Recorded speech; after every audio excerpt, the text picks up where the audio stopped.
Namaste, and good evening, everyone. Can you all hear me properly? Okay. Yes, sir. Yeah, thank you. Yes, sir. Okay, so we will start with chapter 8 today, Kshara Brahma Yoga. Kshara Brahma Yoga. Before starting, this is the practical summary of the chapters on Karma Yoga, the Karma Kanda, Karma Pada of Bhagavad-Gita, the first 6 chapters. So I talked about how you can reach a state of focused thoughts, a meditative state of mind, and therefore a state of flow in work through the process of cultivating intrinsic motivations, which are motivations geared towards the joys of the self. And then, which is rooted in selflessness or sacrifice, intrinsic motivations. And then the right attitudes were talked about in chapter 3, talking about yajna, tyaga, samarpana, prasada bhavas. And then we also talked about how the thought capabilities of the human being, which is the dharma of the human being, that has to be used in such a fashion that it has to be geared towards creativity, productivity, enrichment, and cultivating dexterity of skills and integrating those aptitudes within us. This basically, otherwise, we are actually creating 4 classes of people because of the thought power, but then every individual has the capability to actually rise up to all these levels of Brahmin, Kshatriya, Vaishya, and Shudra, the creative, productive, enriching, and dexterity of skills capabilities.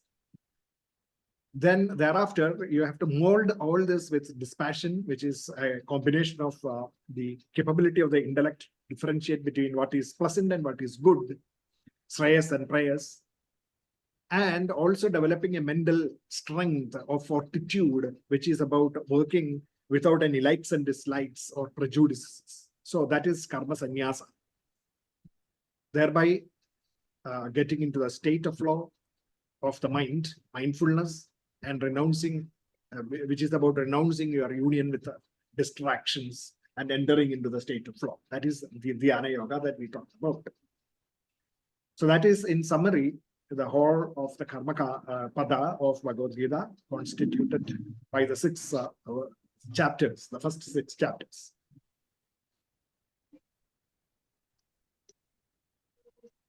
Then we looked at the 7th chapter, which is the Jnana Vijnana Yoga. That is where the knowledge of the self and its practical implications were discussed. The knowledge, the jnana of the self, and how you actually can differentiate yourself, your mind, body, and intellect from yourself, the self, and thereby getting through an analytical process of understanding the whole universe, the universality of the self, and how the self reflects through each and every element of the universe. That is the Vijnana part of it, which we saw in Jnana Vijnana Yoga. To summarize what exactly is happening within us is to look at the self which is the empowering, enlivening power within us, which actually ignites the sattvic, rajasic, and tamasic content from within our minds. Then the properties of our nature, which is constituted of the Panchabhutas, Panchendriyas, the Jnanendriyas, the Karmendriyas, and all this physical stuff that we are covering the self with. We are therefore covering ourselves with ignorance, inexperiences, and inabilities. And the body, mind, and the intellect. The intellect first is getting enlivened, and the intellect then puts on the semblance of the self. The intellect actually assumes the role of the self. Or you can say, on the self, the intellect is projected. Therefore, we think that I am the self, I am the intellect. And then the mind, with its emotive powers, get involved and takes on the role of the intellect. So even the intellect is subservient now, and we think I am the mind. Each of us think that I am the mind. And then comes the role of the senses. There, the senses and the body, the whole body therefore takes control, and puts on the semblance of even the mind. And therefore, the mind is now run by the requirements for the senses, the pleasures of the senses. So I think that I am my body. I am this body. So this is the way we actually project one thing upon the other, and we completely forget that I am the infinite. Instead of thinking that I am the infinite, now I am thinking that I am the body which is controlling the mind, the pleasures controlling the mind, emotions and everything controlling the intellect, and therefore I am this physical being. With that thought, I become the artha. Applies mind and intellect to get rid of the distresses at the body level, strengthening the body, skills, enhancing our environment to enjoy the pleasures. I become the artha. If suppose we are able to get over this sensory pleasures, sensual pleasures, the running after this, then I become an intellectual person, artharthi. I mean, the sense of, using thought power to control the mind and acquire emotional balance and control. If the intellect takes predominance, I become the jitnyasu, engaging in curiosity, trying to understand the true nature of ourselves and gain control by the intellect. Ultimately, we should strive to become the jnani who revels in the joys of the self, intrinsic motivations, rather than this bottom, material happinesses, etc. Always powered by that subtle intellect which differentiate between what is gross and what is subtle. And therefore, maintaining equipoise, intellect, equanimity, mind, and peacefulness in the senses, controlling the pleasures. This is definitely, this definitely promises you infinite, lasting success. And that's basically what Bhagavad-Gita, or Gita intelligence is telling us to do for self-actualizing our infinitude. Instead of, thinking the rope as the snake by superimposing the snake over the snake. Just that concept of Maya. This is the concept of Maya that we are all entangled with, and therefore we lose sight of our true nature, which is the infinitude. Okay, so that is up to 7th chapter. That is basically what we were looking at. Now, the 8th chapter is identifying with imperishability. And in the practical sense, you can call it as sustainability. So anything that we do in terms of sustainability is something that we are actually doing in sync with what is the nature of the self, imperishability. In the practical sense, therefore, sustainability in this world, in all our thoughts and actions is basically what is the reflection of infinitude. So the 8th chapter talks about the self, how the self, the infinitude, it describes the self as the infinite. That becomes the individual within this universe, and then translating that infinitude through our individual minds to selfless work, sacrifices. So sacrifices are the manifestation of the infinitude.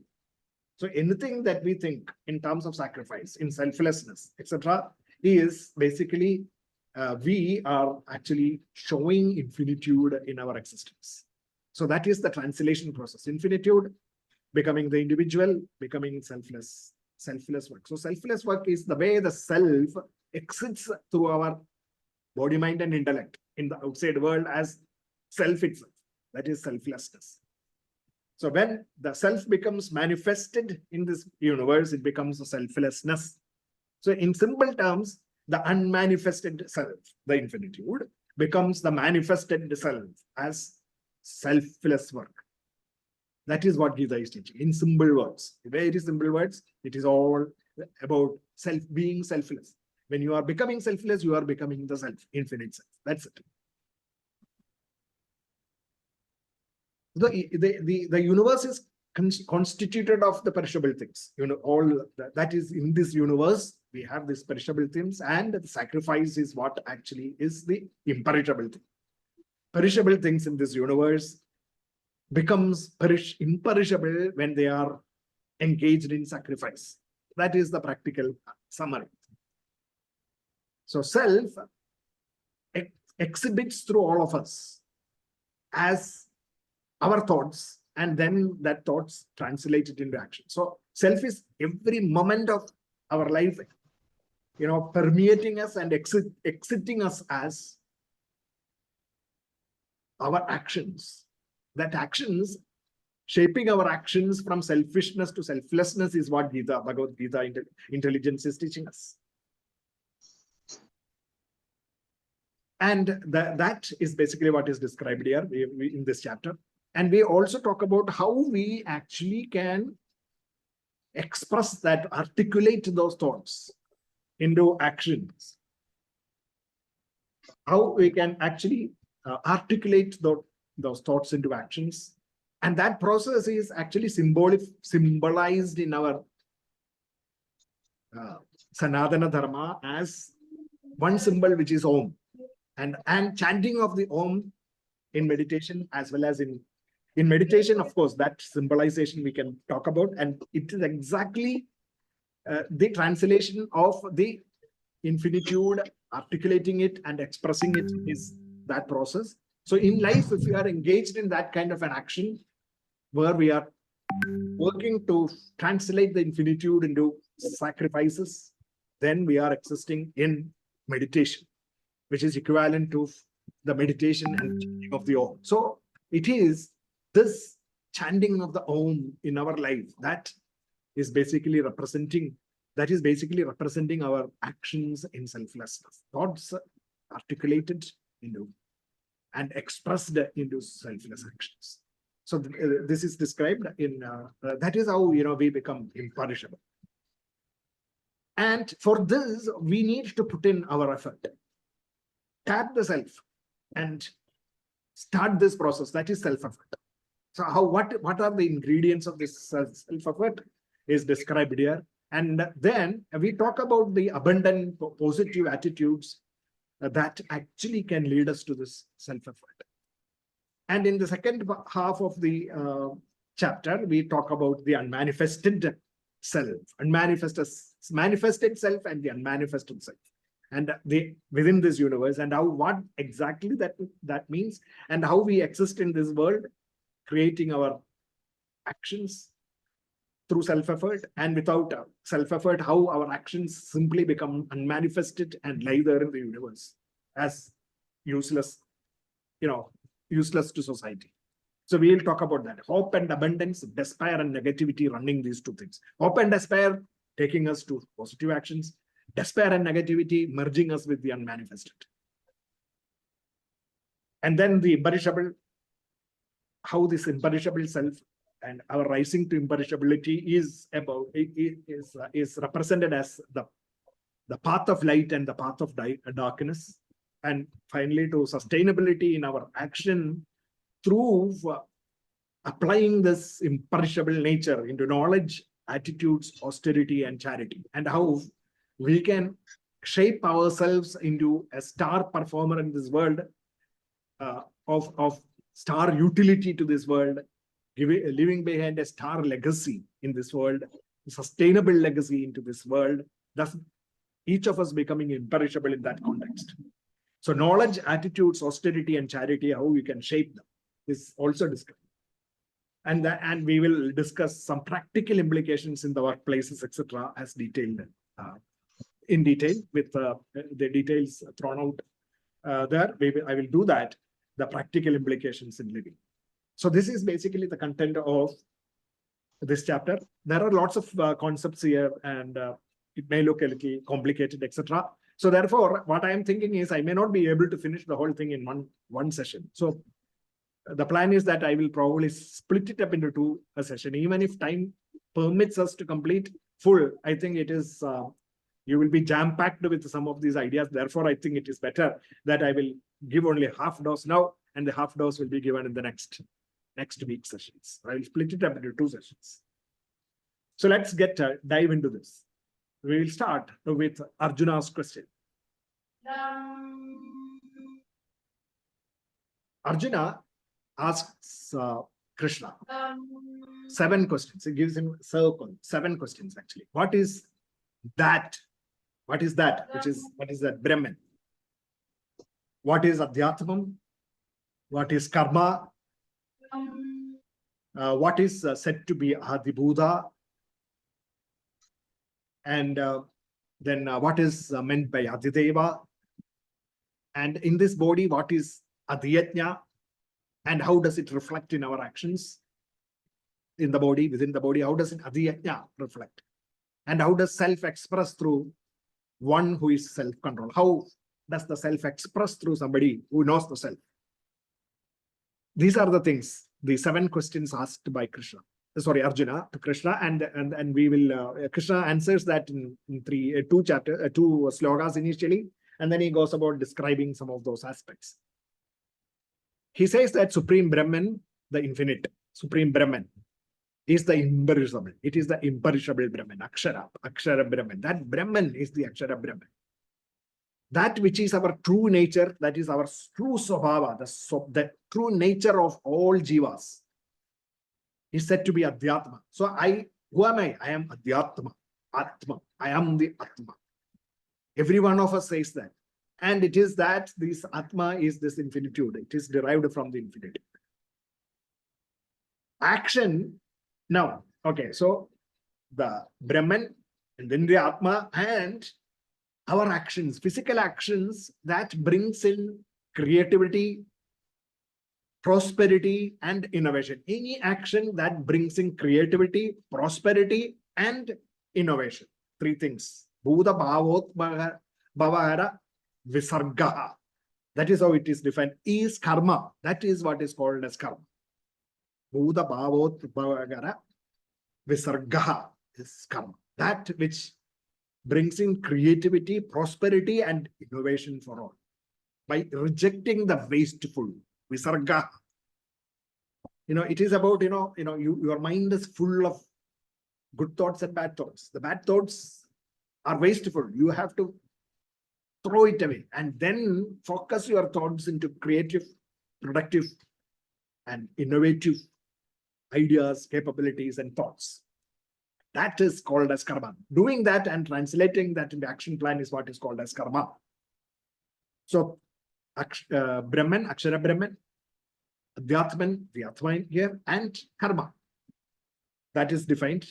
And then in the next sloka, he defines material entities, everything in this universe, are perishable and are called as Adibhuta. That is called as Buddha. Anything that is of material nature and which is perishable is called as Adibhuta. And what is imperishable is the infinite, the Brahman. What is perishable is called as Adibhuta. Anything that is perishable is Adibhuta. The universal self, or the Lord of this universe, the law controlling all this universe, or the principle behind the forces of nature in this manifested world, is called as Adideva. The principle behind the manifested world, manifested universe, is called as Ishvara, the Lord of this universe. The attitudes of cooperation, sacrifice, dedication, accept and move forward. Yajna, Tyaga, Samarpana, Prasada Bhavas that we talked about in Karma Yoga. Yajna, Tyaga, Samarpana, Prasada Bhavas at the individual level is called as Adhyajna. So these powers within the individual minds is called as Adhyajna, because they form the basis of what is called as sacrifice. Therefore, it is called as Adhyajna. That is the reason why the infinite reflects or manifests within this mind of ours through Yajna, Tyaga, Samarpana, Prasada Bhavas. If we are able to think in terms of Yajna, Tyaga, Samarpana, and Prasada Bhavas and translate that, think, articulate, and express. Think, articulate, and express. 3 things important. That is what we are going to discuss further. Think, Yajna, Tyaga, Samarpana, Prasadas. Then articulate Yajna, Tyaga, Prasada, Samarpana Bhavas. And express Yajna, Tyaga, Samarpana, Prasada Bhavas. That is basically what is the life of imperishability. Life in sync with the Akshara Brahman is thinking in terms of sacrifices, articulating those thoughts in terms of sacrifices, and expressing or doing things in this world according to that, expressing Yajna, Tyaga, Samarpana, Prasada, bhavas, expressing sacrifice in our actions. That is basically life of infinitude. That is 8th chapter teachings. Life of imperishable life. That is, this such a life will be a life fulfilled and which leaves behind a lasting legacy. Lasting legacy is about the legacy of the infinitude. It is always there is no beginning, there is no end. It is infinite. So, the 7 words are described, defined by Krishna in very simple terms. I hope every one of us here have also captured the essence of these terms. I am the imperishable infinite, which means I am Brahman. Brahman. So what is Brahman? The imperishable infinite. Infinite, of course, the term infinite itself signifies imperishability because it has no beginning and end. But to emphasize that point, it is called as Akshara Brahma. Brahman does not require the adjective of Akshara, because in Brahman itself, Akshara is ingrained. But to emphasize the point, Krishna is talking about Akshara Brahman. Brahman is Akshara. That which is Akshara. That way you can take that which is Akshara, that which does not die, whereof is called as Brahman. Then, second, my very nature, that is individual's very nature. Every individual thinks like that. You have to think like that. Myself, my nature, my swabhava is self. I am the self, and that is Adhyatma. That is Adhyatma. So I am Adhyatma. I am imperishable first, and then I am Adhyatma in this body. Then my actions of nobility, innovation, upliftment, etc. are called as karma. Then my body, which is composed of all these perishable elements, is called as Adhibhuta. My body is called as Adhibhuta. Anything that is connected to that imperishable, perishable things is Adhibhuta. My self actually enlivens my mind. And what I think and do create my world, and I lords over it. So I am the Adhideva. I become the Adhideva, the Lord who presides over all my thoughts and actions. That is, lords over the thoughts, articulations, and expressions of this physical body. That is Adhideva, the Ishvara, the Lord. My attitude of sacrifice and how I reflect this yajna spirit, sacrifices, that attitude is called as Adhiyajna. So I am Adhiyajna that way. In every breath of my life, the self is thus enlivening my thoughts, helping me to articulate my thoughts, and helping me to translate those into actions.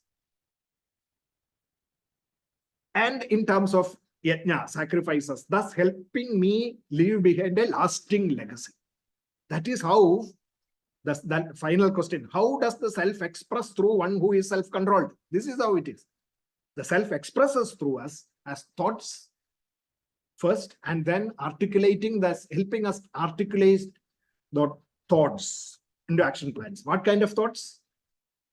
That is rooted in Yajna Tyaga Samarpana Prasada Bhavas. Articulating that thought into Yajna Tyaga Samarpana Prasada action plans and into actions of Yajna Tyaga Samarpana Prasada Bhavas.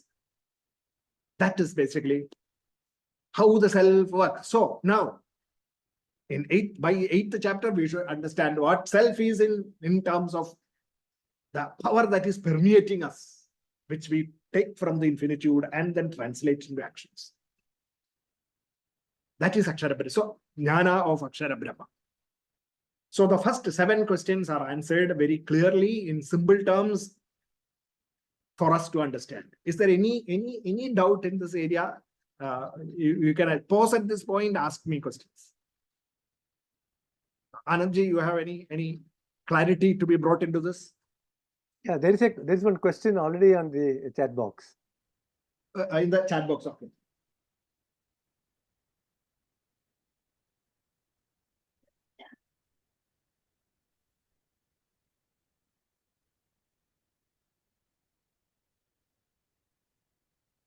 Yeah. Yeah, no, it's not better to make a request to come on video. Okay. How powerful it is when what- one realizes that I am the Brahman. Yeah. That you will be How powerful it is. Okay. Yeah. Sorry. Let me see. How powerful is it is when one realizes that I'm. Okay. Yes. How powerful it is. I think it is not a question by from Dr. Indira. I think it is more of an expression of probably connectivity with the Brahman. I hope it is in terms of the realization in practical terms. The realization in practical terms about how the infinitude permeates us and what are the hallmarks of such permeation in terms of how it expresses through individuals is basically what Krishna has described through this and through the seventh specific question in the seventh question from Arjuna. And I hope Dr. Indira Gauthaman is expressing that probably that she has connected with that knowledge and is expressing that. That is what I suppose, and it is not a question. Okay.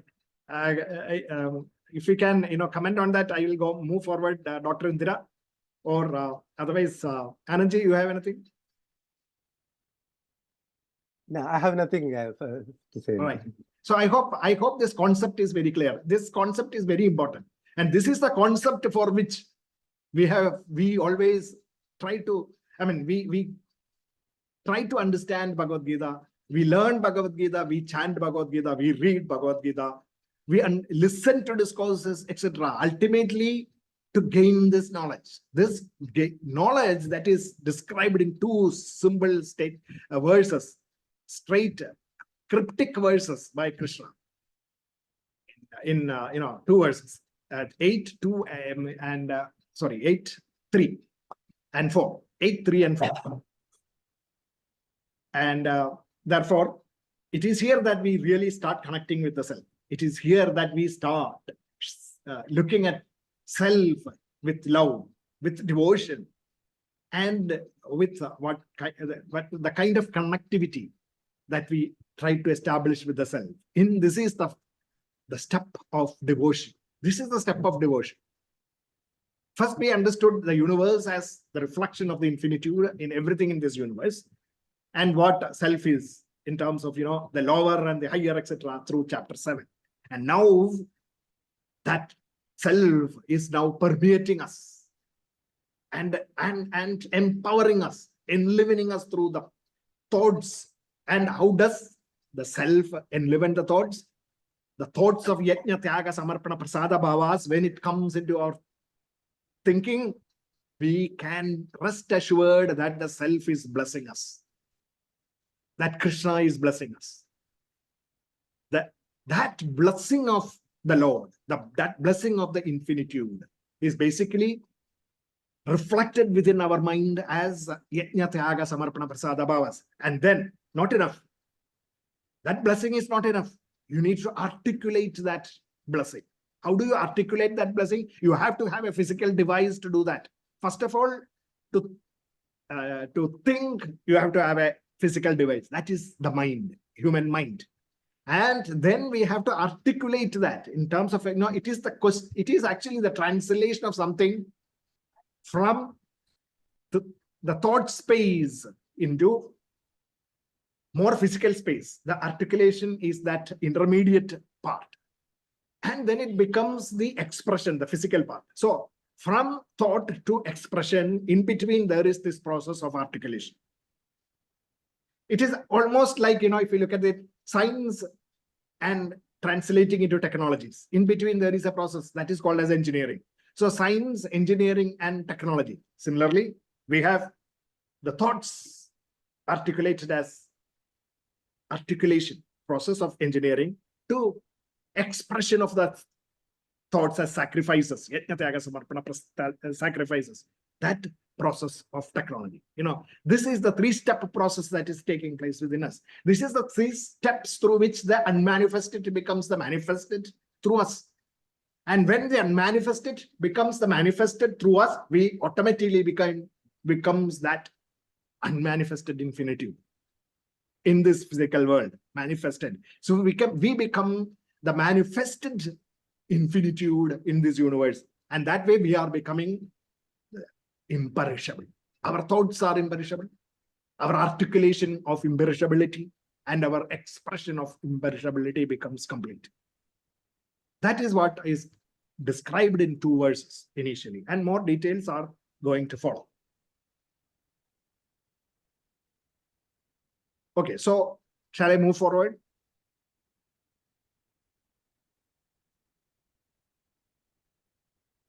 So that's what Aksharam Brahma Paramam Swabhavo Adhyatmam Muchyate Buddha Bhavot Bhavagara Visargaha Buddha Bhavot Bhavagara Visargaha, that is karma. Karma Sanchidaha. That is what is called as Sanja. And please understand that Buddha Bhava Udbhavakara Visargaha is karma. So if you really want to become a karma yogi, because Krishna defines karma as Buddha Bhava Udbhavakara Visargaha. Buddha Bhava Udbhavakara Visargaha. So that is things that you do to help all animate and inanimate things in this world. Buddha Bhava, how Udbhavakara, to uplift them, innovation, to help them. By what? Visargaha, by throwing away all those things that are unwanted. Visargaha is karma sanchidaha. To please understand that Buddha Bhava Udbhavakara Visargaha is karma. And that's how it is defined in 3rd, and the 4th continues with the other aspects of Adhyatma and Adhideva and Yajna spirits. So that's in summary how infinity is expressing through us. So let us look at a little bit more of the details that follows in verse 5, 6, 7, 8, and 9. Those 4 or 5 of them. Those slogas, 4, 5 slogas. It says that the infinitude, when it enlivens the BMI, the mind becomes active. And when that mind takes control, just as we talked about in the 7th chapter, the intellect takes over the self, then the mind takes over the self, and the senses takes over the self, assumes their role, and then completely subsumes the self. If you do that, we become BMI directed. When we become BMI directed, we have a limited existence, because we are actually limited by the body, mind, and intellect. But when the BMI is enlivened, but the mind now rises up, Udared Atmanatmanam, to think of the self, and all our actions are controlled or motivated by the joys of the infinite self, then what is happening is we become self-directed. That is what is called as self-direction. And that when we are self-directed, we become infinite existence, imperishable existence, unlimited existence. That's how the things are at the end. So when the self entering us and exits us, at the end, at the time of exiting our body, when the self first comes and permeates us, and then it exists, comes out of us as thoughts articulated into expressions. So when that expression has to be the self itself. Expression is the self itself. Irrespective of whether it is good or bad, that expression is self. But that expression can become the infinitude only when we talk, that is, it becomes a sacrifice. So self is always, every instant, it is acting through us and exiting us. So at the end of exit, at the end point, which is exiting our body, if our thoughts, that is, as it goes through, if our thoughts are focused on the self, we will surely attain the state of the self. That is, selflessness will be the result. So whatever be the mind's attitudes at the time of such expression of thoughts. So if we are angry, when the self is exiting our body, our actions will become anger filled. So Whatever be our thoughts, the actions follow. Our actions follow our thoughts. Therefore, constantly be focused. Therefore, Krishna says in 8.7, constantly be focused with the mind and the intellect, fully focused on me, the joys of the self, in facing up to the challenges of your life. Constantly be guided by that, the joys of the self. What is the right thing to do, the dharma of life? And we shall doubtless achieve the joys of the self. With unwavering focus on the joys of the self by the mind and the intellect through constant practice. You have to do this constantly. Keep practicing this, then it becomes a part of you. Then it becomes a habit. We will achieve the splendorous state of the Supreme Self. 8.8. That is what Krishna promises. So when Krishna promises that way, I am sure all of us will want to do that, and definitely the results will be there. You don't have to even doubt. A strand of doubt need not be there. If we can conceive and comprehend the self as the infinite, omniscient, the eternal, the controller, smaller than the smallest, Anoraniya, larger than the largest, that which sustains everything, huge, everything smaller than the smallest, larger than the largest, everything in this is self, permeated by the self. It is the self, within the self, every part of it is, everything is self. And are fully focused on that power of the self as permeating us also, every individual, without being carried away by the senses, pleasures of the senses, etc. Then we will be able to realize our full potential. That is self-actualization. 8.9 and 8.10 says so.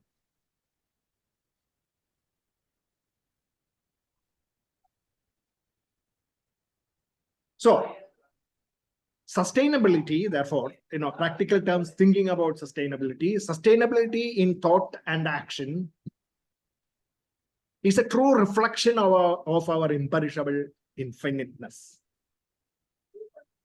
Sustainability stems from selfless actions, and selfless actions produce a legacy in the long run, a lasting legacy in the long run. We are all blessed with the power of self-effort to rewrite destiny. We have that power of self-effort within us to do all this. This thoughts, articulation, and expression. It is possible because we are all blessed by the capacity to convert the self into actions. That is called as self-effort. Succumbing to the notion of destiny is not a dynamic way to approach life. Never, ever. But Gita says, never ever think that I am destined to be like this. It is my destiny. It is my destiny is contrary to Gita intelligence. What Gita intelligence says is, it is karma that rules us, not destiny. And karma is dynamic. That is what it is. It's about, the BMI bounded self to rise to the state of imperishableness, sustainability in action through creative, productive, enriching actions. Buddha, Bhagavad-Gita, Visarga, karma. That is karma. So through karma, we can actually expand from the limited BMI, limited in space, time, and cause effect. We can expand it to infinitude. That is basically what is reflected here as a message. And we are not ruled by fate. We are not ruled by fate. We have to jump over that. The mind has to jump over that concept of fate or destiny. It is my fate. It is the wrong thing. When you say it is my fate, you are expressing your disbelief in the power of the self. That is what Gita says. You should never fall into the trap of fate. We should always be rooted in karma, the powers of karma yoga, Buddha, Bhagavad-Gita, Visarga, actions. So, when the future is completely defined by your past, man becomes a actionless zero. That is law of destiny. The first picture here. When the past defines your future, man as a entity becomes a useless zero. Isn't it? Nothing happened. He is not able to do anything. That is why the future is exactly the same as the past. And in which case, the self is actually not enlivening you. It is as good as that you are dead. What it says is there is a process by which you can actually make changes to the past. And that is called a self-effort. The self-effort is the power of the self translating your past into something different for a better future. Self-effort. This self-effort, therefore, in Vedanta is termed as Purushartha. Is the prime Purushartha. Prime Purushartha. The wealth of the self. Purusha Artha. The wealth of the self within us. The wealth of the self within us is self-effort. And that only wealth is required. Only that wealth is required for us to do anything in this world. The only wealth that is required in every one of us is self-effort. And that self-effort is one thing that can help us to conquer the world, that can help us to change the past into a different future. Of course, if we have a very bad past, it can hamper the progress. You know, somebody who has done some good deeds, somebody who has done bad deeds, somebody who has done wrong things, will take some more time to actually change that. More effort, more self-effort is required. That's it. Doesn't mean that, you know, man, by just putting in self-effort, everybody will get the same results. Definitely no. It all depends on your past. So it is dependent on the past. But then how you connect with the current condition and how you put in self-effort to make a change will be determined by your faith in this process of karma. By putting in self-effort, you can make changes.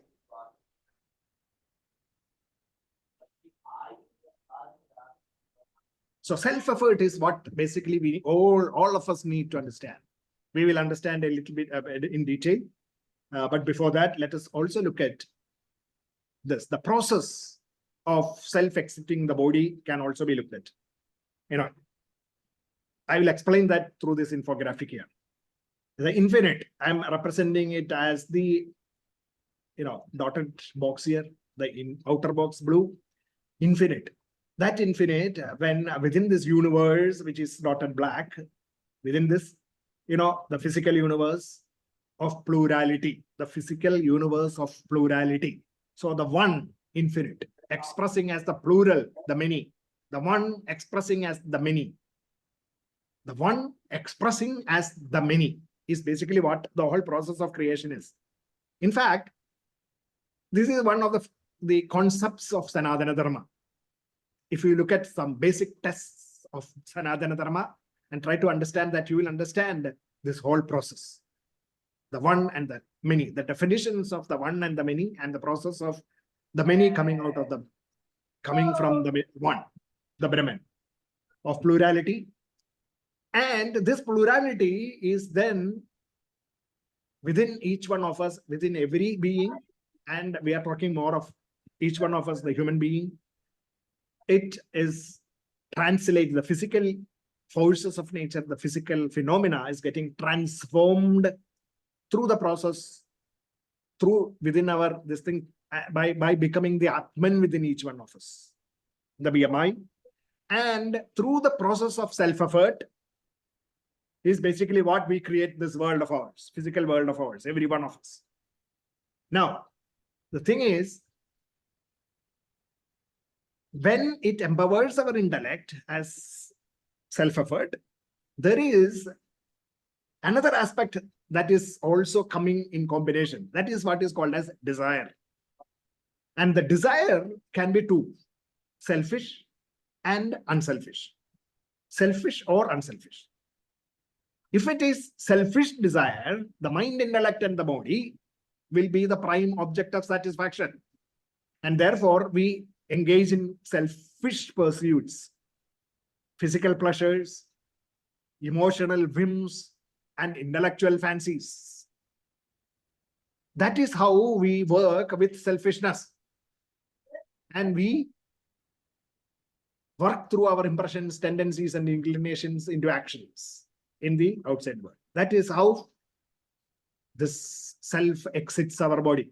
The self exits our body as our actions, but when it is doing that, it is getting changed through the properties of our body, mind, and intellect, of sattva, rajas, and tamo gunas, sattvic, rajasic, and tamasic tendencies. But if it is unselfish, unselfish means we are motivated not by the body, mind, and intellect, but by the infinitude, self, the values of sacrifice.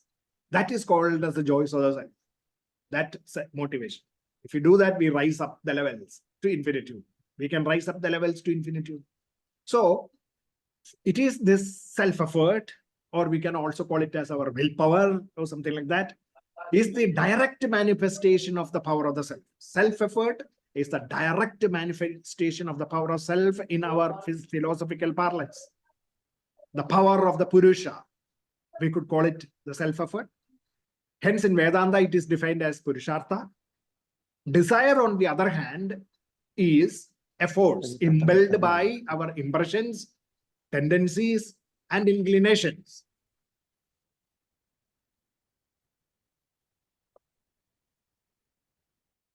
Desire is the other force which is impelled by impressions, tendencies, and inclinations.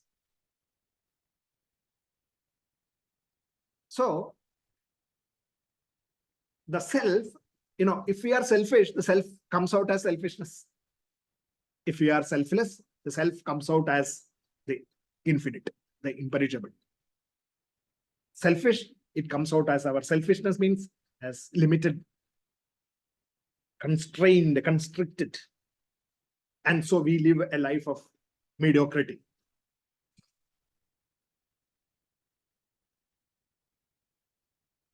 So when we uplift our thoughts from the perceived limitations of our body, mind, and the intellect,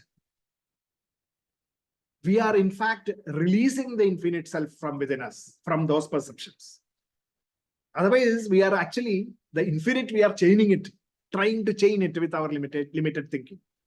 In such realms of thought, the state of self is achieved when we actually completely, uplift our thoughts. This is the state of flow that we discussed previously also in action karma yoga. In states of flow, in whatever endeavor we are in, we will reach states of perfection. Striving to achieve the state of flow is karma yoga. That is the reason why, if we are completely, we completely forget about the limitations and then start flying high, that is the stage of perfection in action, in doing things. That is the reason, individual sparks of such perfection can be actually seen in this outside world through different, every one of us would have probably seen these kind of things. When somebody actually performs a tabla, for example, a violin, for example, and, the people who actually cross the boundaries of limitations and then fly over into the higher state of realm, you can immediately connect with those experiences and then see how divine the performance is, how divine that the grace, the divine grace of movements, the divine grace of the melody of sound, etc., comes through that music. Similarly, in anything, there have been people who have described how batsmen, like, for example, Bradman, Sachin Tendulkar, etc., have actually surpassed human capabilities and gone into divine levels of performance. And the way they bat at that point in time, you can actually perceive that, kind of experience that kind of beauty. So these are things that we can achieve through this transcending the limitations of the body, mind, and intellect. Is basically what they will not be able to explain how they did it, because they have transcended the limitations of the body, mind, and intellect and performed at a sublime level.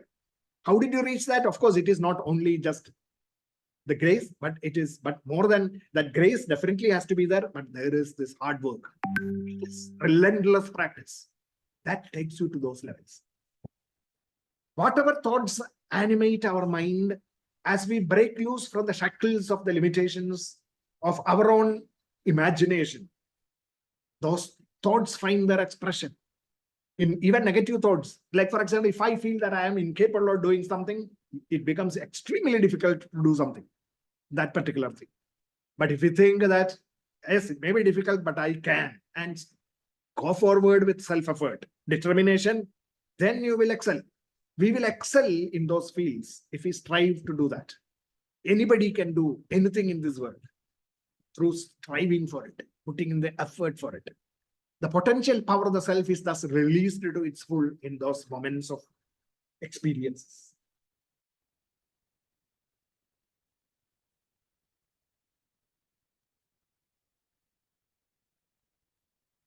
That expansion is basically what we are talking about, the expansion into infinitude. It is the picturization of the expansion into infinitude. Okay? It is about thinking in Yajnatyaga Samarpana Bhava, articulating Yajnatyaga Samarpana Bhava, and finally expressing Yajnatyaga Samarpana Prasada Bhavas. So what is it? It is about, now let us look at the global picture. There are universal needs. For the universe to be sustained, there are certain needs. Sustainability of the universe. You can now, sustainability of the universe. Now you can translate that into even smaller things, anything. Sustainability of your family, sustainability of your society, sustainability of your organization, sustainability of your product, anything you think, the large, Gita is talking about the large thing. You can now translate that, milk it into every action plan, everything that every endeavor, every transaction that you have in this life.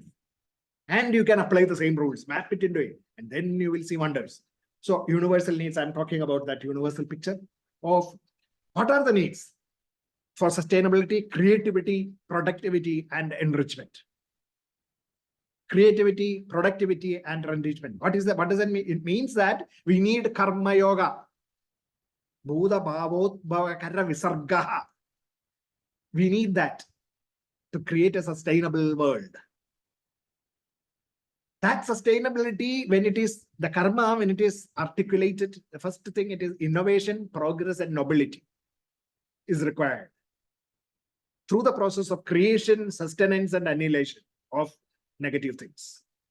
Creation of aided by knowledge, sustainability aided by our wealth of capabilities, and the annihilation of the negativity through value systems. Imagine that the process of articulation, creation rooted in knowledge, sustainability or maintenance of capabilities, etc., is through the maintenance is through our building of the wealth of our capabilities. Annihilation of negativities through the discriminative intelligence of value systems. Discriminative intelligence of value systems. Leading to the outcomes of sustainability, inclusive wisdom, and enriching happiness. So this is the process of our thinking, articulation, and the powers of expression. So let us look at that. Now, these powers are right within us. Each one of us has these powers because the self is expressing through us. Every one of us is powered by this infinite power of creativity, productivity, and enrichment. In what form? That we, in our Puranas, in our scriptural scriptures, in our spiritual, philosophical, spirituality, etc., it is described in terms of three things of the universal self as this Brahma, Vishnu, and Shiva. So the powers of Brahma, Vishnu, and Shiva are within us, right within us, as a Brahman, the infinitude expressing through the body, mind, and intellect. As the power of creation, Brahma, the power of productivity and productivity, which is Mahavishnu, and the power of enrichment with the annihilating auspicious power of Shiva. and see that how they are actually working. The power of creation works with the power of knowledge, Saraswati Devi. The power of sustenance with the wealth of capabilities, the goddess of wealth, Mahalakshmi. The annihilation of the power of annihilation of bad things through the discriminative power of intelligence represented by goddess Parvati. So, Brahma, Saraswati, Vishnu, Mahalakshmi, and Shiva, Parvati are the powers right between them as Trimurtis and their consorts. That is basically the power within us. So, every day, every morning, be blessed with the three Murtis by starting to think in terms of creative, productive enrichment, rooted in Yajnataga Samarpana Prasada Bhavas, and start articulating that into with the blessings of the goddesses, Saraswati Devi, Lakshmi Devi, and Parvati Devi, knowledge, wealth of capabilities, and of value systems of discrimination. Then, the moment these Trimurtis bless us, the outcome is that we lead a life of sustainable existence, inclusive wisdom, and enriching happiness, enriching everyone around us. We become a splendorous star. We become a splendorous star. The glorious. All of us will become what is called as, the term used in our scripture is called as Bhagavan. We become the Bhagavan of wealth, prosperity, etc. We are not talking just about material wealth. We are talking about the wealth of value systems. The glory of that divinity. That is Bhagavan. All of us become divinity itself. That transformation of the infinitude into divinity in this universe. The transformation of infinitude into divinity in this world. What is that? That descent of the divine. That is called as the descent of the divine. That is what Sanatana Dharma defines as the descent of the divine. What is that? In Sanskrit, avatar. Each one of us is an avatar of the infinitude.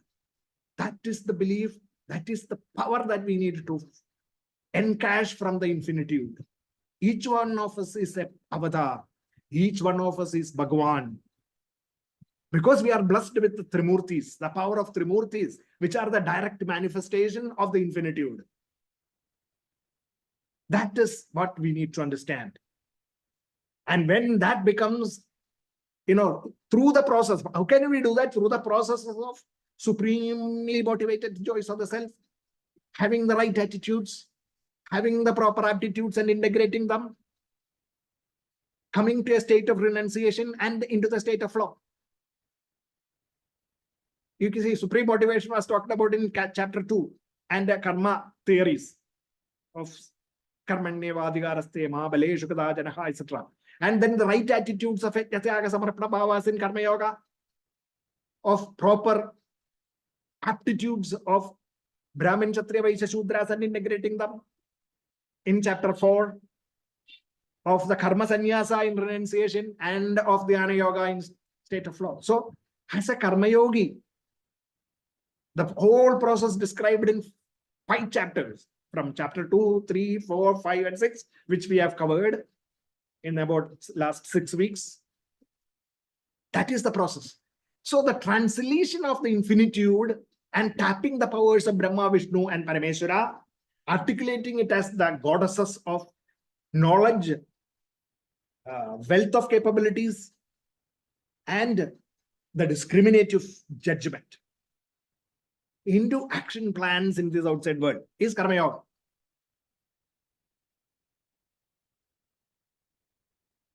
So infinitude, reflection of infinitude into the outside world is Karma Yoga.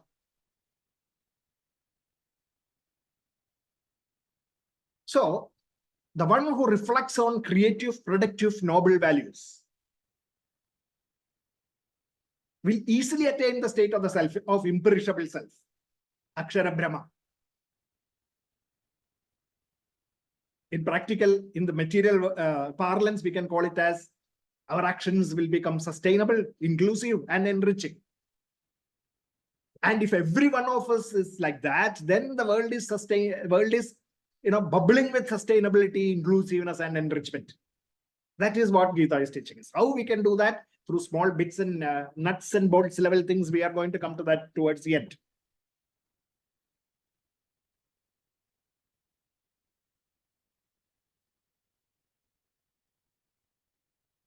So this, how do we actually do that? Through the power of thinking, articulation, and expression. And that is defined as Om Itye, Om Ityega Akshara, one letter.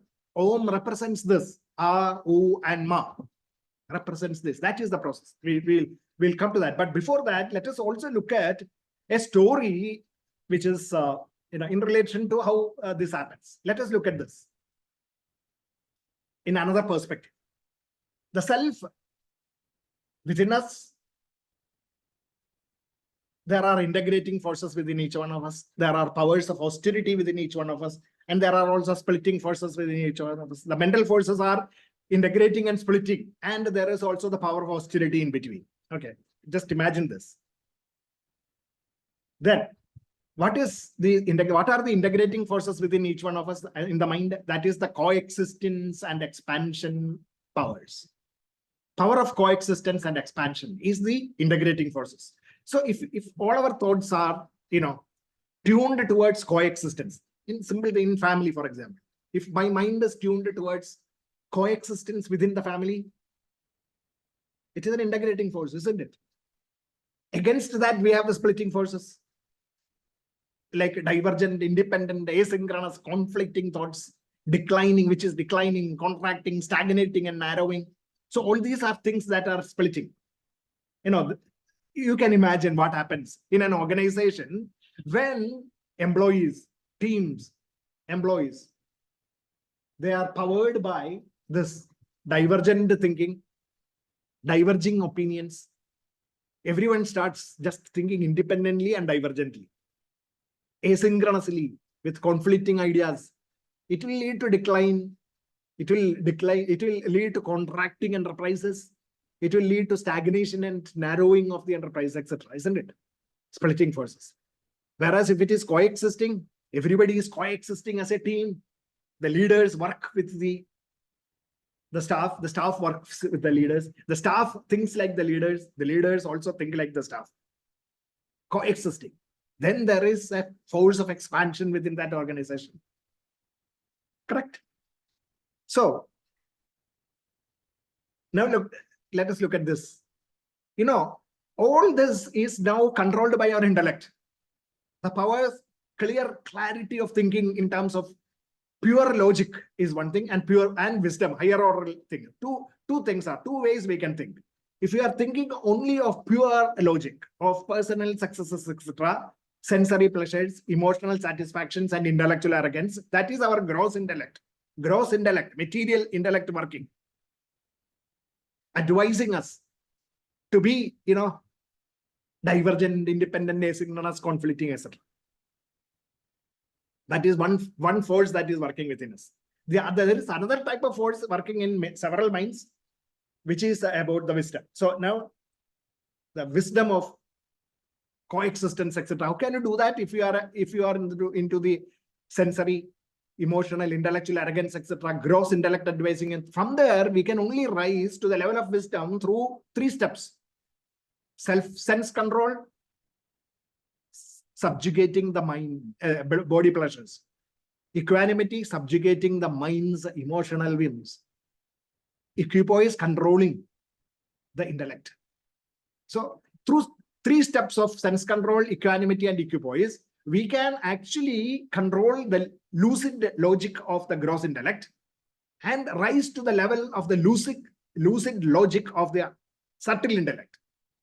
A gradual process of subtle intellect that helps take strides towards a sustainable legacy of glory and prosperity. This is basically that process. This is the process that is advocated. So this great sacrifice, this is a great sacrifice they are doing by the intellect, the gross intellect, completely sacrificing itself and not falling prey to the selfishness. That is the greatest sacrifice that we can make. And which is a gradual 3-step surrender of ego to self. Surrender of ego to self. 3-step process. That is the greatest sacrifice that we can make. Now, let us look at this picture. Again, this is an infographic depicting that picture, which is, just for clarity, I will go through that once again.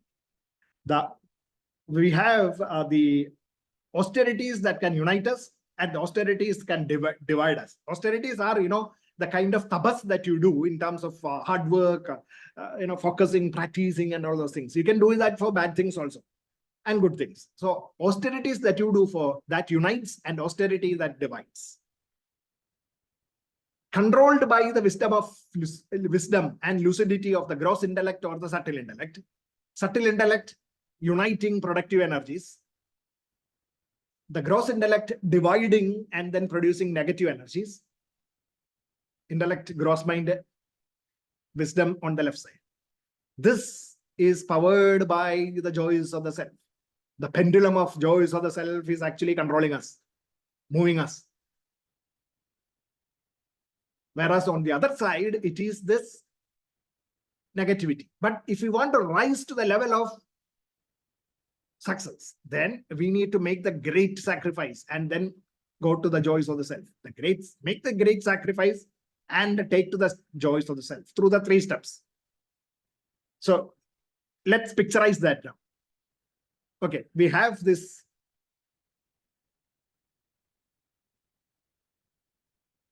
Okay, the Devas on the left side.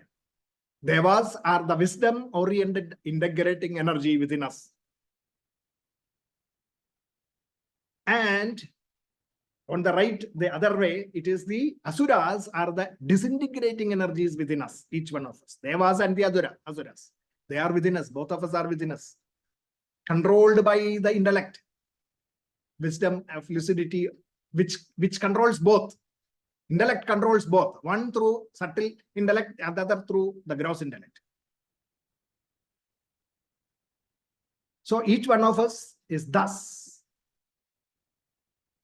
If we want to succeed, this, we have to do something, signifying the great sacrifice of Mahabali. Mahabali represents each one of us, and the sacrifice that Mahabali makes that is why the name itself was given to that character. Mahabali, the great sacrifice. What is that great sacrifice? The sacrifice of the ego through 3 steps of what? Surrender. 3 steps of surrender of the essence of Trivikrama, transcending the body, mind, and intellect to infinite joys of the self. To infinitude is basically the story of Vamanavadar in the Mahabharata. We're talking about that transformation process of Kashyapa. Is the austerities there, the power of discipline that control our intellect as represented as Rishi. Aditi and Didi are his wives. The Aditi means uniting, Didi means dividing. So the mind's capability of uniting and the mind's capability of dividing are represented by the 2 wives of Kashyapa, Didi and Aditi and Didi. The Devas are the sons of Aditi and Asuras are the sons of Didi. Negativities, the positivities and the negativities. The productive and the destructive types. Devas and the Asuras. And Shukracharya is the intellect, guiding both the Asuras and Devas. He was the Guru, the perceptor of both the Gurus, both the Devas and the Asuras. Trivikrama is small guiding energy of the self that always strives to transcend the limitations by following the 3 steps. When wisdom prevails, the energy of the self grows to gigantic proportion. Joys of the self conquers the selfish tendencies of the body, mind, and the intellect in 3 steps. Mahabali, letting the joys of the self conquer the ego, is the greatest sacrifice. Because whatever the Shukracharya, the gross intellect, told him, Bali did not give respect to that. Instead, he stuck to his one small element of what he called goodness, of actually following what his promise was, to give the land. 3 steps. So the choice of the self to control the, and then it expanded into his body, mind, and the intellect. Finally, the Mahabali placing, Vamana placing the foot on the head signifies the 3rd step of in the intellect controlling. Intellect means ego, the seat of intellect. Ego is also controlled, and that is the story of Mahabali, Vamana avatar, and exactly the essence of this process of thinking, expression, and articulation into infinitude. We are talking about that. And this is also, this is symbolized by the Om chanting. In this verse, it is described as Om Ityade Agaksharam, representing this process. What is this Om? Actually, let us look at that Om process, and then we will stop at this point with that. We can also think of this, chanting, Om chanting. All of you probably would be doing that. What you do is, we look at the significance of that in terms of the Gita's intelligence. Gita intelligence, which is, actually, when you sit straight and you take the whole air inside your lungs, the air inside your lungs represents the universe of thoughts. Universe of thoughts. All universe of thoughts signifying the infinitude, expression of the infinitude. You taking it that everything into your lungs represents the universe, the world. And then you slowly take it up and then pass that air through the larynx, where the vocal cords actually disturb the flow of air. The vocal cords, the vocal folds in the larynx part of your system, that audio system, that actually fluctuates the air to start articulating the sound vibrations. Sound vibrations are the articulation of that sound. And then it expresses through your nasal, oral, and pharynx part of your system, and finally comes out of your lips as expression. So there is this lung, the vocal folds, and the expressive part of your this thing, where the taking in all the, and then pushing it through, finally expressing that. U, and Ma representing the 3 fundamental sound phonemes which create all the expressions in this world. So Om represents all the sound, the Akshara Brahma. Om represents the Akshara Brahma. And that we invoke that through the chanting of Om. And when we chant the Om, it should not be a mere practice. It should be an intellectual practice of you connecting with the infinitude and understanding the thought, articulation, and expression part of A, U, and Ma. This A, U, and Ma, in the last session, we also understood that as our states of, waker state, dreamer state, and the deep sleeper state, and the self. A, U, and Ma, Turiya, the bad.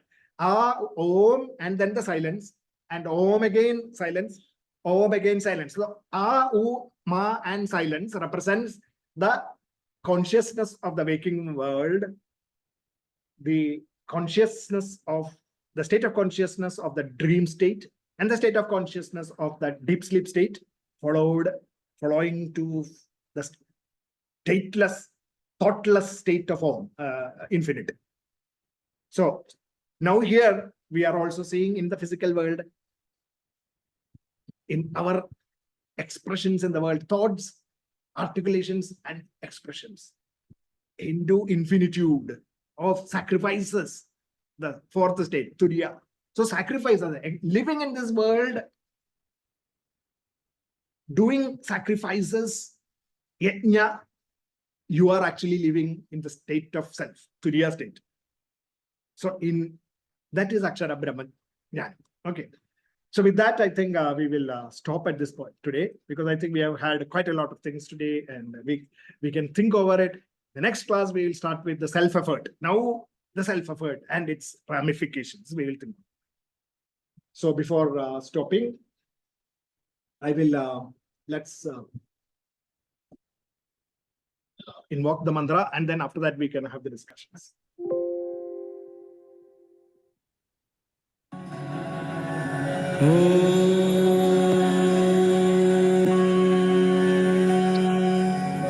पूर्णमदः पूर्णमिदं पूर्णात् पूर्णमुदच्यते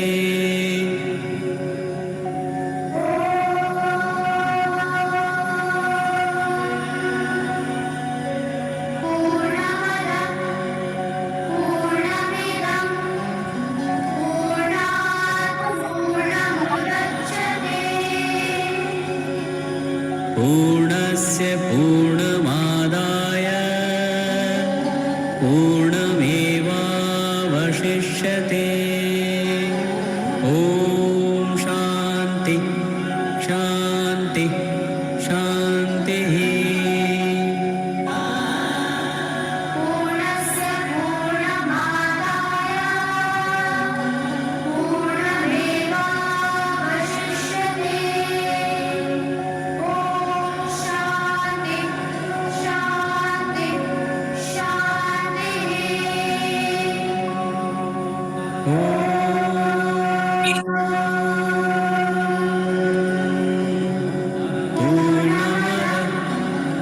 पूर्णमिदं पूर्णात् पूर्णमुदच्यते पूर्णस्य पूर्णमादाय पूर्णमेवावशिष्यते ॐ शान्ति शान्ति शान्तिः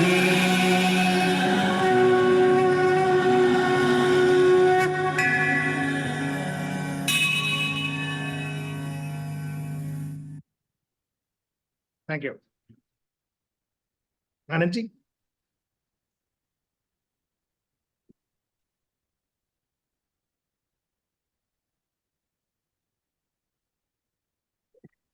See, here we talked about this fate and destiny, can we not say that every effect, there is a cause? So what we are now is the effect of some of the cause, whatever we have done maybe earlier. In the past. Of the past, yes. Because, for having an effect now, there must be some cause. So instead of calling them fate or destiny, everything has been created only by us. Yep. Not necessarily, because the past could probably have not been created by the present state of your mind and intellect. The present body.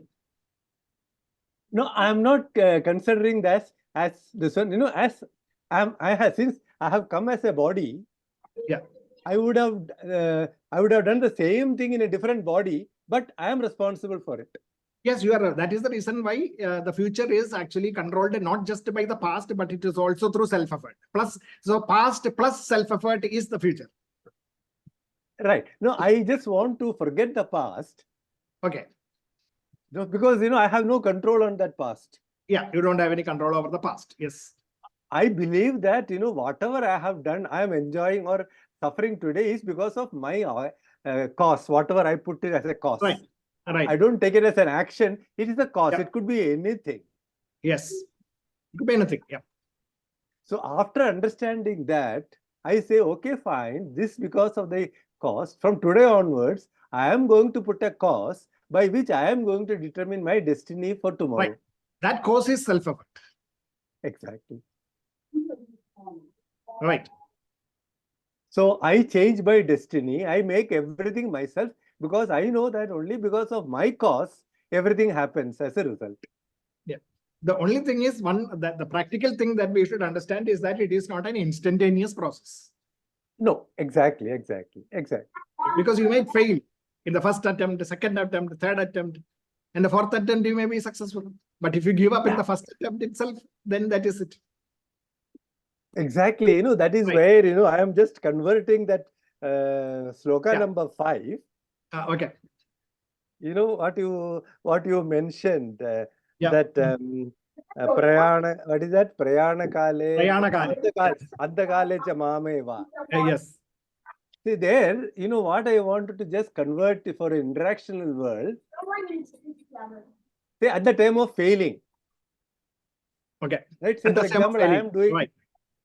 I am doing some effort. I am just the result is I am going to fail. Right. Failure. At that Failure time, is your result. Failing is the result. Let's say. yeah, Okay. I am not getting what I am getting. I'm not getting what I want to get.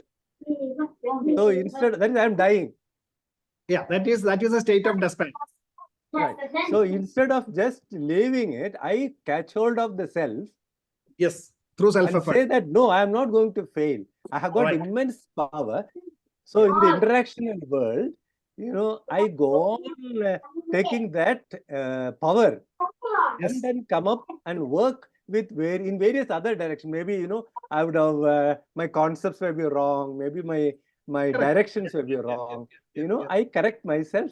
So And then instead go of forward. telling that death, I am converting it to as a failure at the point of failure. The point of that is what exactly. That is basically what it is. Right. Absolutely right. Correct. So this is exactly in a bout, you are declared defeated only if you don't rise. You don't rise. Exactly. Correct. That's a good analogy. Yeah. Then one more thing, what I want to tell And that the question of okay, go on, please. Yeah. that doctor was mentioning. Yeah. The thoughts are very, very powerful. Thoughts are powerful. Yep. Mm-hmm. And thoughts are our character. Mm-hmm.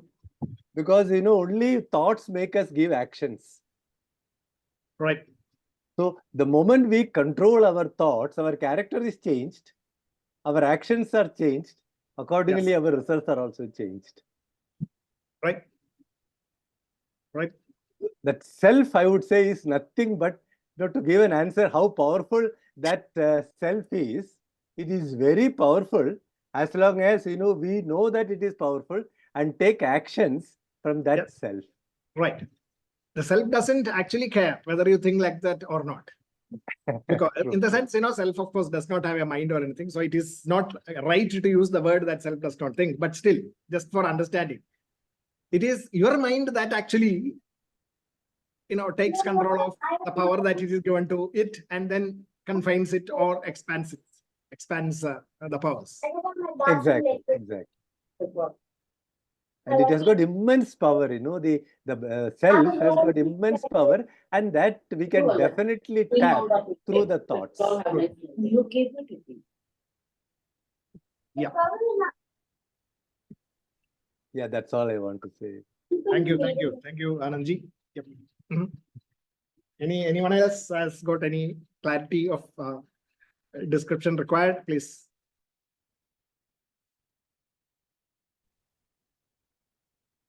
I wanted to ask a few questions. Yes, One was that you mentioned that karma is only defined as what is noble and good, and basically everything positive is karma. But in casual terms, people talk that good karma, bad karma. So that is actually actually the word that used is karma yoga and karma.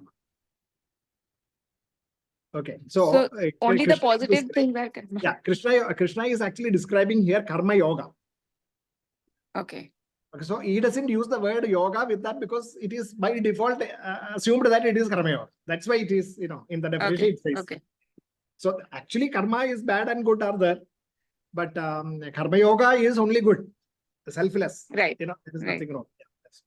Which is, this Bhuta Bhagavad-Gita Visargaha. Yeah, so removing all the negative, unwanted parts. Visarga, the term indicates removing all the negative. Bhuta Bhagavad-Gita, all actions which are, Bhuta Bhagavad-Gita. Visarga, all that is not good. By the process of Visarga. It is like, an analogy that you can use is about, let's say you have a block of sandalwood, let's say. A block of wood, ivory or something, a block of ivory.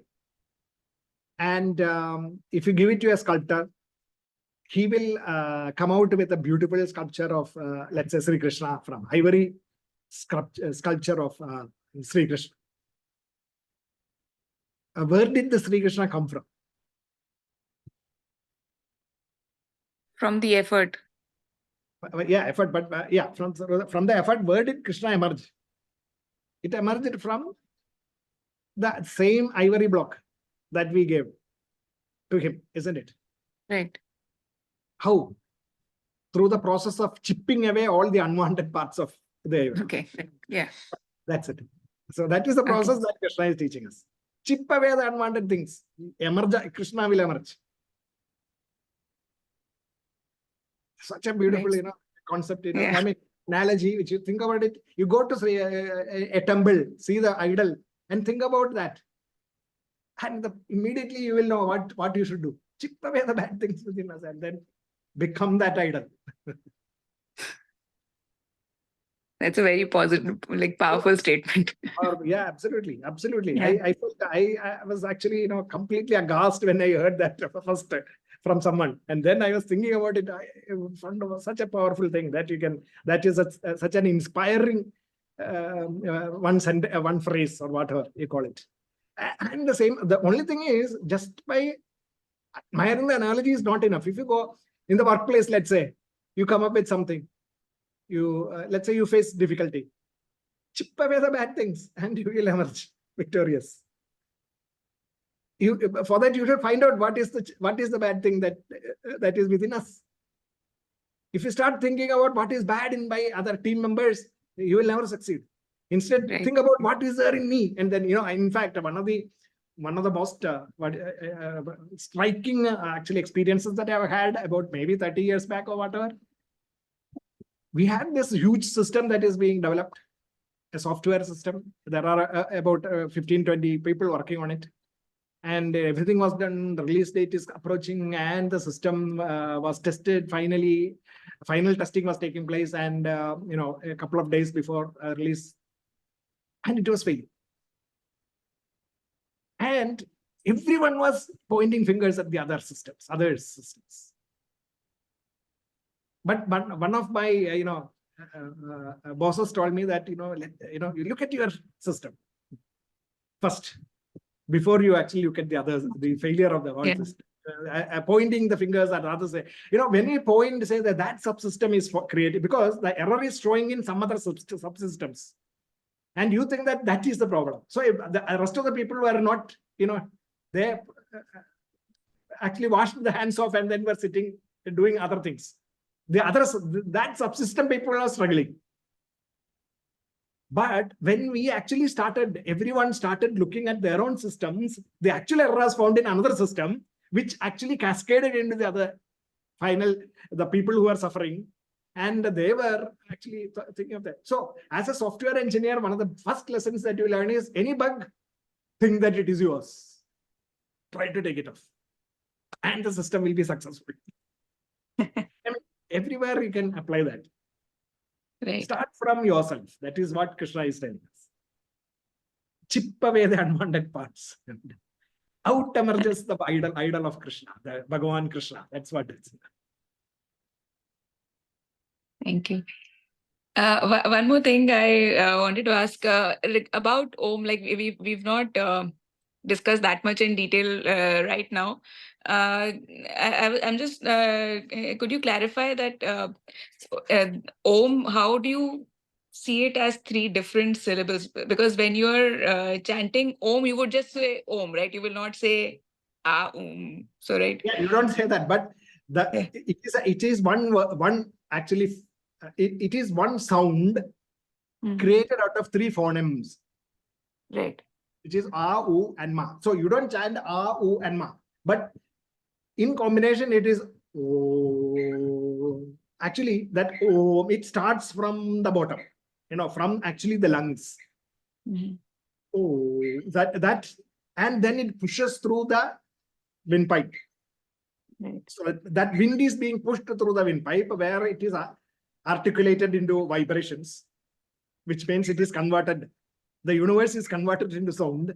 That is the symbolization that I was talking about. And then it goes through the surface of your, through your sound audio system and the surface of the lips the tongue, and then the lips as sound in the outside world. Okay, that is the representation. But Om is constituted of the three words A, U, and Ma, which is which you actually look at the way the sound is produced. You can actually see this as three stages: one from the deep underneath, and then through this vocal system, and into the trachea, and into the they say and ending at the lips. Right. Okay, so so those phonemes are A, U, and Ma. And therefore, Om was constituted as the combination of that. And then our symbol was produced, Om. That is how the history of the Om is being described in our scriptures. So when we look at it through the modern scientific eyes or specs, we can actually see this thing happening. So there is some amount of the vibrations and other things equating to all the origins of all the sounds could be actually created, is basically what it means philosophically. Because it is the same, look at your a musician, for example, and you, for example. Let's say if let's say you are not a musician and there is a musician, both of you have the same things. I mean, the lungs and that, but then the way that is, all the frequencies that he produces or she produces, the musician produces, may not be possible for a non-musician. But it is there. But only thing is, it is unmanifested in you. That's all. We are going to come to that in the next session. So everything is right within us, but it is unmanifested, and we do not have the capacity to manifest that. That's the only problem with us. So that infinitude is there, which is in the unmanifested state within every one of us. Now it is a question of manifesting that infinitude. Okay, so it is like that. I mean, look at it in general terms. You have certain, let's say, skill sets which are manifested. The skills that you exhibit in the outer world are manifested powers within you. The skills that you think that you are going to develop through training, advanced training, or retraining, etc., are at the moment it is within you only. But you know that it is not. You think that it is not there. Therefore, you go to a trainer or go to take a new course or whatever, learn, and then manifest that unmanifested thing. That is acquiring new skill sets, new knowledge. That is the process. So everyone is like that. As a child, you are unmanifested in various things. As you grow up, you start manifesting a lot of things, depending on how much effort, self-effort you put into various things.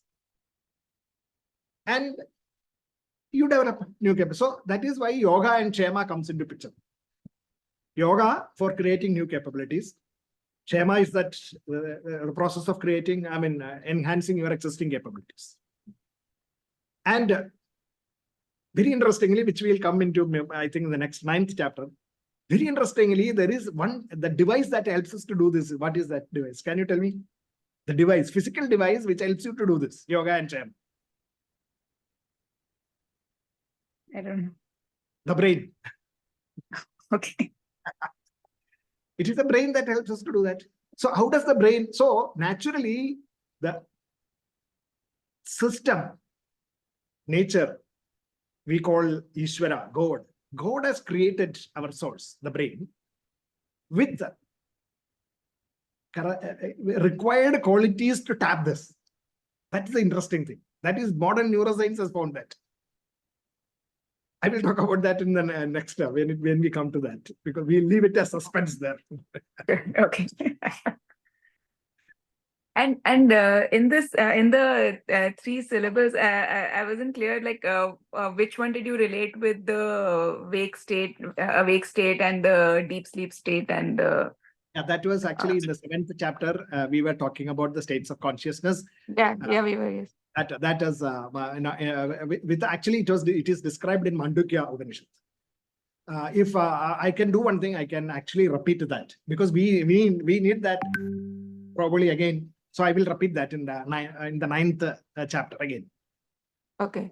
We'll repeat in 9th chapter, because in chapter. And we'll be talking more about like I mean, are we going to talk more about Om as well? We will come to that also. Yes. Okay. Yes. all Om right. also. So we will talk about the states of consciousness as in Mandukya Upanishad, which is basically again the way the infinitude expresses through the brain. and now we are talking about how the brain actually can be used to tap the powers of the self in terms of yoga and Shema. Okay, so and for that the brain has to have, for example, if a screwdriver does not have that tip, a star screwdriver, for example, does not have the star tip, you cannot use it, isn't it? Mm. To open up a screw with a star slit in it. Right. Similarly, the brain cannot tap these powers of yoga and Shema unless the brain is designed for that. Correct. So because the self expresses through the physical device, and the physical device has to tap that, Right. and we have that powers built to us. I mean, maximum powers of exploiting the powers of the self is at the moment in this human brain only. Human brain is the most advanced in terms of that at the moment. Maybe we don't know what will happen after maybe 20 million years from now. But at the moment, we are the super species. We'll talk about that. It's very, in the sense, it is so simple functionality for the brain. And that is neuroscience. But then, so many things, so many neurons are there, and so it becomes, so neuroscience becomes a completely complex subject. Thank you. Can you elaborate on the Visarga concept? Which one? You said Visarga. Visarga. What is Visarga? I mean, the Sanskrit word Visarga actually means expelling what is not required or bad waste. Expelling the waste is called as Visarga. In fact, in many of our regional languages also, the word Visarga is used for excretion. Even in Malayalam, the word is used for excretion. Yeah, Visarjan. So Visarga means excreting the things that are not wanted. So Bhuda Bhavotbhava Kara Visargaha, the actions that purge what is not required and elevate the life of all the beings on this world, or living and the non-living beings of the world, to uplift them, whatever you do by expunging what is not required or the bad things, is what is called as karma. That is what it is. That is what sarga. That is the term. Interestingly, the two dots that we write is also known as Visarga. Visarga. That is actually another where it is a kind of stop kind of thing. So I kind of relate to it as the duality is dropped and the bindu in the Omkara Tattva is attained. So you have to drop the two and reach for the higher consciousness, which is represented in the Omkara bindu. Yeah. That makes sense. Yes. That makes sense. Yeah. Anyway, that is, I think, that's beautiful.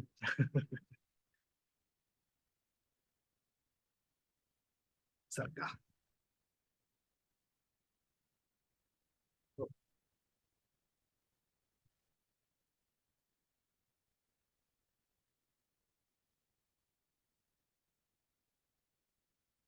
Okay, so I think with that we'll stop for today. We'll continue in the next class with the 8th chapter itself.